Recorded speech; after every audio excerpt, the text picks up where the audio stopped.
What's up? I'm Drew from Sanguisugabogg, I'm Devin from Sanguisugabogg. and you're watching Final Charge TV. So first of all, guys, I want to say massive thank you for taking the time to talk to us today. Appreciate it. We know you're busy and obviously prepping for the show. 4 days into the tour, how's it going? Dude, it's going so good. Like, it exceeded our expectations by, like, a long shot. Never did we think our first headliner in Europe was going to be, like, 10 sold-out shows, and all the other shows are completely, like, low tickets and about to sell out, so it's pretty exciting. Yeah. I mean, we knew a lot of these shows sold out in advance, so I think we were just like very anticipating everything, and then just like any tour, like the planning and stuff ahead, it was like kind of nerve-wracking, and we had to change some stuff around. But I think after the first show, shaking off the nerves and everything else has been smooth sailing. It's badass. Well, I'm not surprised that it is sold out. Obviously, back with the album we dropped last year, I've seen nothing but positive and really good reviews from, let's say, YouTube reactions to, reviewers, to the Instagram, just the numbers on Spotify alone. Obviously I don't know ticket sales and obviously album sales and stuff, but that's what attracted us to you guys. 'Cause I never heard of you before, and then I saw some of the stuff. It came off Instagram, and I was like, that's fucking sick. Because I like death metal, and it sounds it's different. There's a lot of deathcore at the minute. There's a lot of hardcore going around. And when I heard you guys, it sounded like there's traditional roots, but in like a modern way. Like the drumming, the vocals, it just sounded very...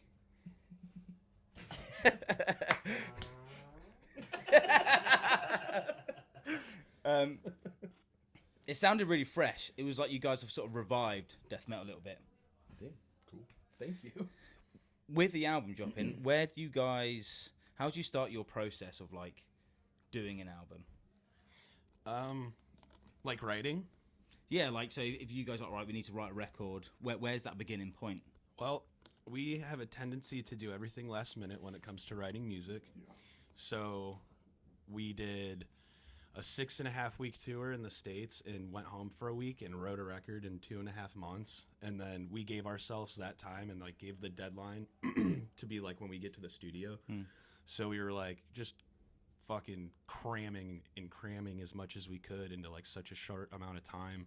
And I think that's a little nerve-wracking for us too, because like we don't like to do everything last minute at all, but like for whatever reason that's just like how we've been doing it. But honestly, we don't really like think too hard about what we're doing. It really just comes out fairly naturally. Okay, yeah. In the music aspect, and like me and Cody instead just writing, and like Devin has mouth riff ideas, and like his lyrics just fucking spill out of him too, and it's very natural, even though it feels like stressful in the time it is, because we want to be able to outdo ourselves and put out a dope product for us and our fans that is not regurgitated and not like the same thing from the last record or the other record, you know what I mean? Just like kind of do something a little new and fresh every time if we can, and without trying to be like, all right, we're gonna do this and do that. We're just kind of like, here's this.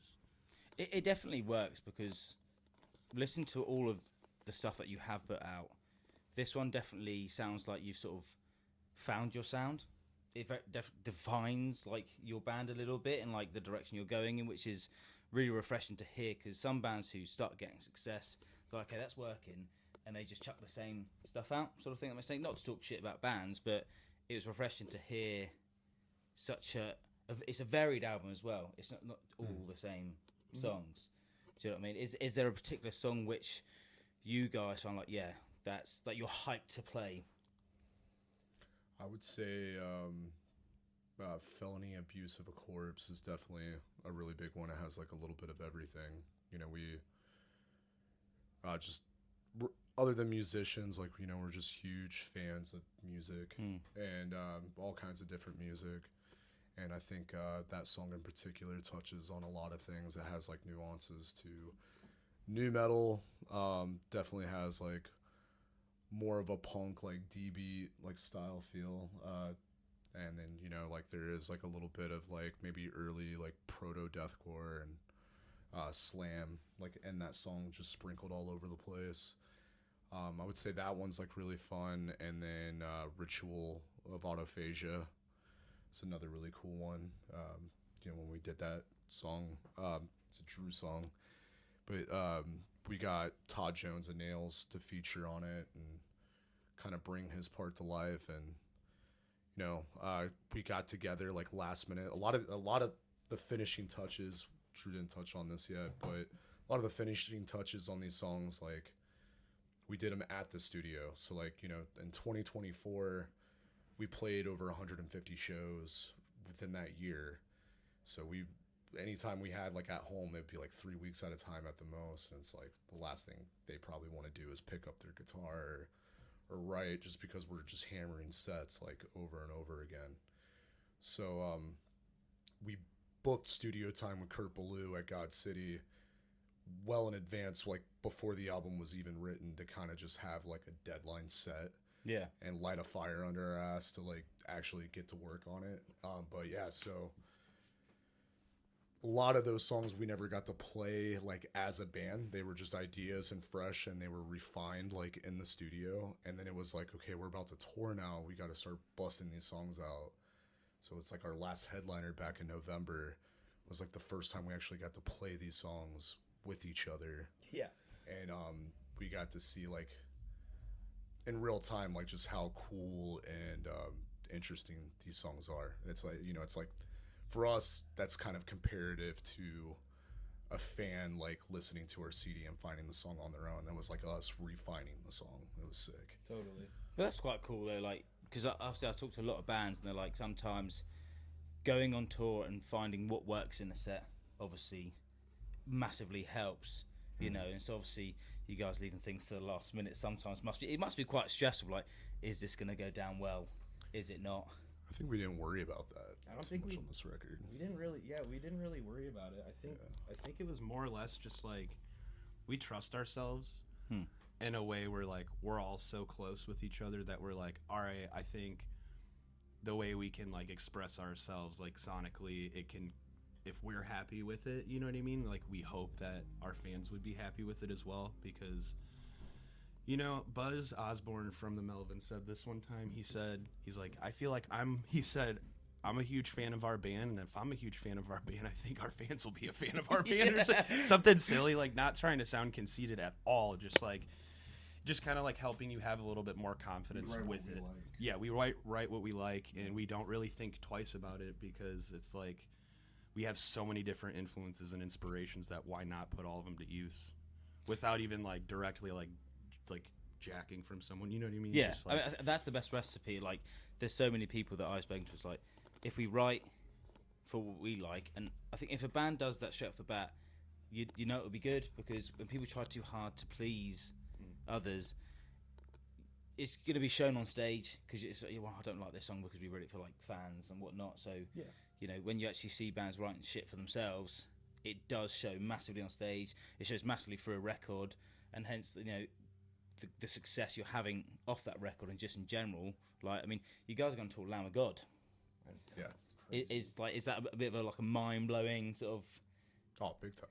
Yeah, for us especially. Yeah, we grew up on Lamb of God. Yeah, I remember being 15, and I saw Lamb of God and In Flames and Cannibal Corpse, and I had to go to like our grocery store because they had like a Ticketmaster booth. The days, bro. And my mom gave me like a couple bucks to like buy my ticket. Had a friend pick me up. To be full circle, like, more than half my life later, and being on the road with them. And it's like, I never saw that coming. And it's just like, if that's where we're headed this year, what's next year gonna look like? Yeah. Or the year after. And it's really cool, and that's when it becomes more than just like jamming. And it's like, oh dude, now there's like, I want to start thinking about like the next 10 years or 20 years, or if I'm 100 years old and live to see that, do I want to be on stage? Like, all that stuff. Well, that must be like so exciting, because obviously we saw the tour like be announced and stuff, and it's like, that's the fucking Stack tour again, obviously bit far for us to go on the bus to go down, like check you guys out. But you know, it's cool to see bands like progressing, especially the bands that we're into, or I'm into. You know, like when I follow bands, I'm like, obsessive with them, and it's great to see success happen to bands who do deserve it. You know, there's a reason why we do these interviews, to show people how hard bands do work, because I think it gets a bit forgotten because everyone's swiping. It's sort of like next door. It's like, you guys are doing a headline tour, the work, the money, the effort, and actually, you know, to come over here does cost a fucking lot of money after COVID and everything, you know. So we like to stop for a second, like, let's talk to the band and show fans actually there's a lot more than just play go, you know. Yeah. And the fact that, like, you know, Lamb of God, huge tour, and obviously you're thinking about a couple of steps ahead. It's really exciting, and I think the fans will say exactly the same. Like, we can't wait to see obviously what comes of you guys. The next question I want to dive into, you've probably been asked 1,001 times, but I asked this one question to every band. The name of the band, where did you originate that from, and why did you decide to run with that? That's you, brother. Our original guitarist, Cameron, came up with the band name, and you know, he always ran with like different meanings and everything of it, but it was more so just bullshit, you know. So, but like Sanguisuga is like Latin for like a leech or bloodsucker, and Bog has like a bunch of other translations. His last name was Boggs, so like that's why he included it originally. And then but Bog, you know, could also be like a lavatory or a bathroom. It could be like a marshy like swamp. Yeah. You know, it's like a Slavic term for a divine being. But, you know, I always said, like, you know, like with a name that's very hard and stupid, the music's got to be hard and stupid. So Fucking nailed it. But like, the PA behind it is so good, because I watch your stories and people like send in like suds on a beer which look like the logo. Dude, Yeah, or yeah, there's so like funny.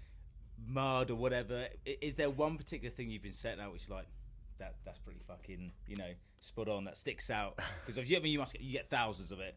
yeah, I think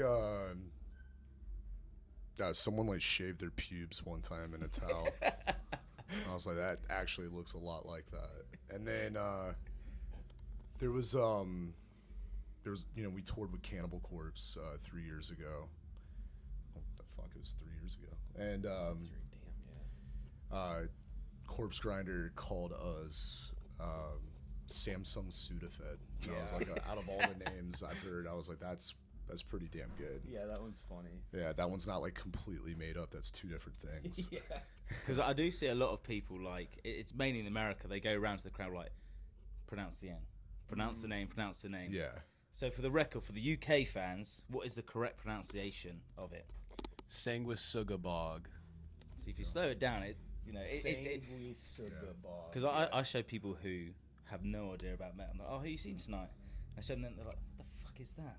They have no like concept, because obviously a lot of death metal names are meant to be recognised by the logo, not meant to be read, are they? Right.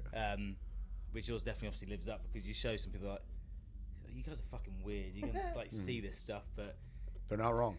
Yeah, they're not wrong. but it's been clarified, which is good. With writing, well, obviously we had an album last year. Obviously you guys are stacked busy with tours.